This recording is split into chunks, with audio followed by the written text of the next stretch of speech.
Hello, students. Hope you all are safe and healthy. Today, in this video, I will teach you about Civics Chapter 4 Essential of Democracy. Under it, I will cover role of media, accountability, conflicts, and their management. So, I want everyone to take out the chapter Essential of Democracy and take out page number 222. Now, first comes your role of media. Nowadays, the newspapers, radio, and television are efficient tools with the people to draw the attention of the government to the condition of the people.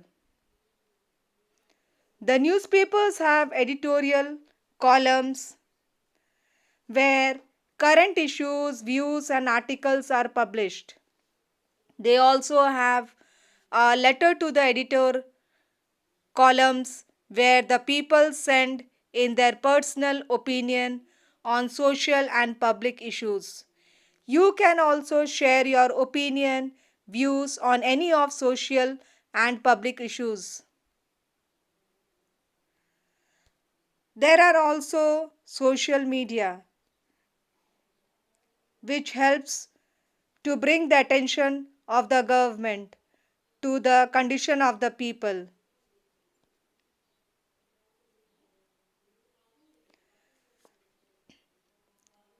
The other media, especially the news and current affairs channels on radio and television, organize debates and discussions with eminent people or learned and specialists in different fields to bring out what is wrong and what is right.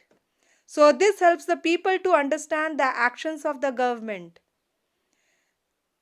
They then realize what is good and what is bad for the society. This is how public opinion is developed. Many a times children protest turn violent. Taking law and order into one's hand is illegal and incorrect. Such acts are harmful and lead to destruction of public property. Even many people get injured when there is violence of this nature. So, by participating in the various activities of the government and giving it a feedback on their views on quality of governance, the people perform their duty towards building a good living environment in the country. Now comes accountability. What do you understand by accountability? The representatives of the people in the government are accountable for their actions to the people.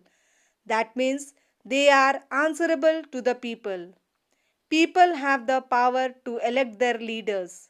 So they have full right to question the government. They are fully aware that if they do not meet the expectations of the people, they would not get another chance to be elected as they would lose the confidence of the people. So, one should also not forget that many people in our country are not educated. Therefore, they are easily misguided and misled by people for their own political or other interest. This is a dangerous trend for unity of the country. So, everyone should be educated so that we can get a good leaders so that they can lead our country properly and they would look after our problems and solve our problems.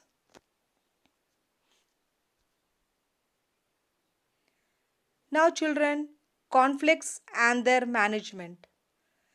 There is always a possibility of conflict or dispute when people of different cultures, religious beliefs, and economic levels stay together in a society. You can see in your society that people of different backgrounds, different religion, different culture live together. So, the various reasons of conflict could be The first one is your unequal distribution and availability of resources. This is the basic cause of conflict. Another important cause of conflict is the human tendency of greed. People want to take away more than what they need for or what is actually theirs. At times, they take away the land and property which is either common use or not rightfully their own.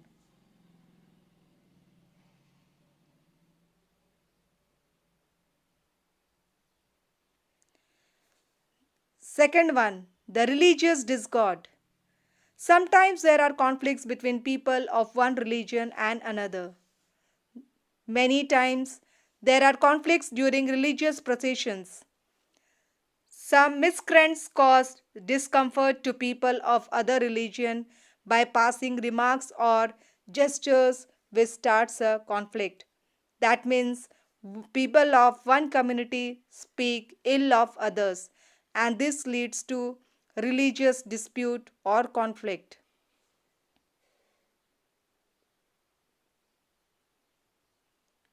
The government takes necessary action at the appropriate level to prevent such incidents.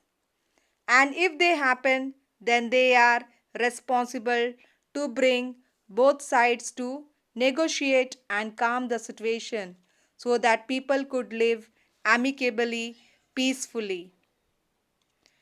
Now, the third one is your displacements due to progress. Now, what is this displacements due to progress? The need for development requires construction of dams, roads, industries, and power projects. Sometimes building such infrastructure needs cutting down forest or removing people from where they have been living earlier. Such shifting away of people and taking away their land causes many problems for the people as their livelihood depends on that land. Due to such development activity, they have to move to new locations, which disturbs. Now comes your inequality. In the society, at times, some people continue with their traditional beliefs and discriminate against others on the basis of caste and gender. Now, you can see in this slide that how the gender inequality prevails in our society. They prevent people from getting their right to equality. At places, people of some caste are not allowed to enter temples or they are forced to stay out of the villages. So, such situations cause conflicts within the society and unrest among the people. It is the duty of the government to ensure that all citizens get the right to equality. At places, the rich and the powerful exploit the poor and the weak. In this slide, you can see, children, how the poor is exploited by the richly class. So, it is not only the duty of the government, but it is also our duty to fight for such type of inequality and injustice. We should all stand together and eradicate such evil practice from the society. Thank you, children.